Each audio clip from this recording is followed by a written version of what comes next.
was going to be moving over with Frankie for 2022, but not so. So Paolo Ciabatti there, you saw the Ducati Corsa sporting director keeping a close eye on this practice start session. The first man to launch away off the line is KTM rider Miguel Oliveira. KTM showing a really good sign of promise today with Brad Binder at the top of the timesheets for so long. Andrea Dovizioso, well, every second will be valuable for him on that improving 2022 Wisdar. And of course, he is going to get the same level of support as both Fabio Quartararo and Franco Morbidelli. And thankfully, Lewis, there we just saw a clean getaway for Fabio after the dramas of yesterday. Absolutely, a much welcome practice start for Fabio Quartararo. The key word being practice, so I think he'll be glad to get those problems out of the way. He won't want to make a start like that in Qatar, so clearly steps forward made.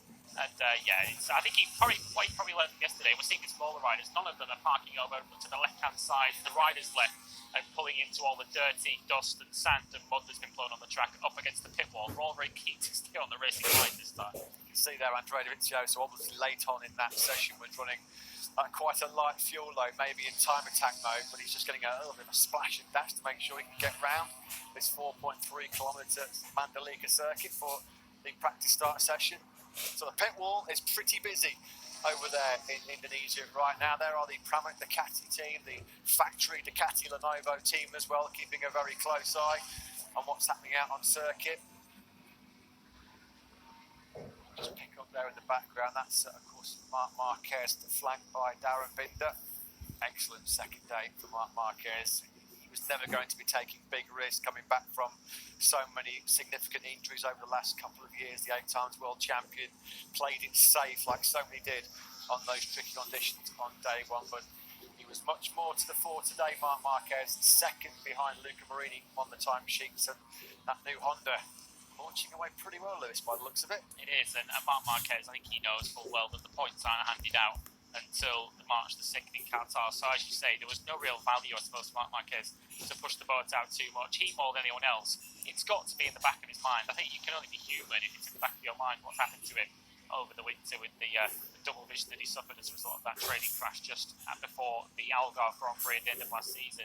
So when conditions are particularly sketchy and grip is particularly low, you can imagine Marc Marquez just wanting to leave a little bit of margin in his back pocket. And now with conditions picking up, he's decided to pick the pace up, and he's clearly looking in pretty good shape. And it's probably the best we've seen from this new Honda so far. I know Paul Espargaro was fastest yesterday, but I think conditions meant we could really scrap those lap times from yesterday. We're seeing a more representative picture today with lap times much closer to what we're expecting, and Marc Marquez is right in the mix. Yeah, pretty good workout today for Marquez, both mind and body. He did 74 laps, which is a fair old shift out of that Mandalika circuit. As a bunch of riders, Paul Espargaro there, that's a superb launch away on that new radical Honda RC213V. Such a clean get again by Taki Nakagami. There's a few times last year where Nakagami seemed to struggle with the launch control and getting that satellite Honda off the line. Alex Rinder's crew chief there, Juan Caso. It's quite a long run actually to the first corner here. As you can see, you pretty much see the exit to the final corner in the background here, and it is going to be a particularly key part of the Grand Prix when the first Indonesian Grand Prix for a quarter of a century takes place next month. It's a 507 metre main straight, but the grid is pretty much at the beginning of it. It's right at the beginning of the main straight, so it's a fairly long run down to the first corner. So yeah, if you are poorly off the line, you're just going to get swallowed up in pretty short order. It's not as if you can just jump straight on the brakes and banzai into turn one. You will get swallowed up.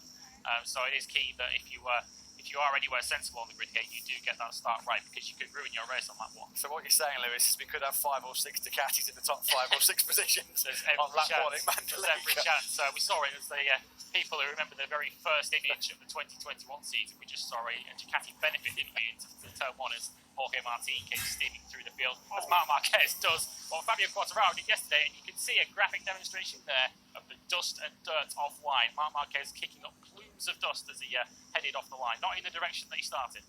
Well, we know Marc Marquez loves a bit of dirt tracking when he's back home in Europe. Well, that was pretty spectacular, and not in a good way for Marc Marquez. Yeah, you can just see how dirty that left-hand side of the grid is there. They're going to have to get that cleaned up for the race in about 6 weeks' time. But what we do know, as Lewis just touched upon, recent history has shown that the Ducati launch device is probably the best one out there. We saw Yamaha make big improvements when they introduced theirs from about Mugello onwards last season, but the starts and the issue is as well that the Ducatis are really good over one lap pace, Lewis. We know that their bikes are good on soft tyres, so you would not be surprised if there's maybe one race this year a lockout of the first two rows from Ducati. That doesn't sound like an outlandish, crazy prediction. And with the way they are able to start and launch off the line, some riders that are on non-Ducatis this year might find the races quite difficult, particularly along because it's a hard bike to overtake as well. They've got good braking performance and stability going into the corner. The engine and the acceleration, their electronic control, their mechanical grip means that they're so good coming off the corner as well. It looks like the most complete package going into the new season, doesn't it, Ducati? It does, and we've got 5 2022 Ducatis on the grid across the factory Ducati team, the Pramac Ducati team, and of course Luca Marini within the VR46 squad.